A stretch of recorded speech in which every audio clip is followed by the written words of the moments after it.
Did not miss the fact that you just said that you took the subway over and that you're campaigning at a subway stop, and that is where we have been seeing a lot of crime, right, on the news.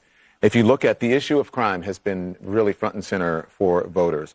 Here in New York City, the people think that crime is number one, 28%.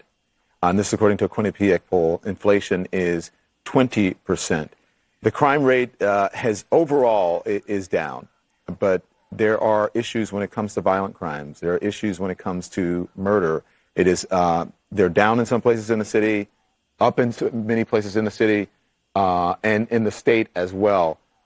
What is it? What are Democrats not getting about crime? Why are Republicans winning on this whole crime issue? That has been the thing that has fueled Lee Zeldin's campaign. Because they're being dishonest about it. They're not having a conversation about real solutions. What we have done is taken 8,000 illegal guns off the streets. We made sure that no 18-year-old can get their hands on an AR-15. We've made sure that our red flag laws are tough and there's background checks, whereas Lee Zeldin has opposed every part of that, even voting against the first significant gun safety legislation in 3 decades in Washington. He didn't even show up to help support our police officers with funding for them in Washington. So they can say all they want, but the facts are on the other side. We've done a lot to get guns off the streets. But in the state, violent crime is up. And I was just in the subway again with... Violent crime is up at 7.8% in the state. I mean, it is down a point from 20 and 21, but it is up 7.8%. That is concerning, and especially if you look in New York City and we look at the news and we see this, randomly, what is happening in our subways and on our streets.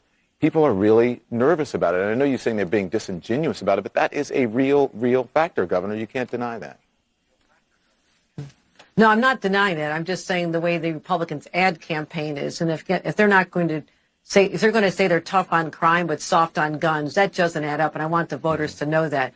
But we have leaned hard into working with Mayor Adams on getting more cops and cameras and care for people who are severely mentally ill who have been on the subway. So I was not talking about this in an election environment. We did this back in January and have a sustained approach to bring state resources to help local law enforcement, which is something I'm proud to do. That hasn't happened before. The governor and the mayor of New York never cooperated in the way that we are now, and it's going to take some time, and I know the voters understand this, but nationwide, crime has been a problem. Our numbers are better in New York City. Violent crime is up, but we look at murders and shootings, and they're down about 30%, but that's not going to give anyone any comfort.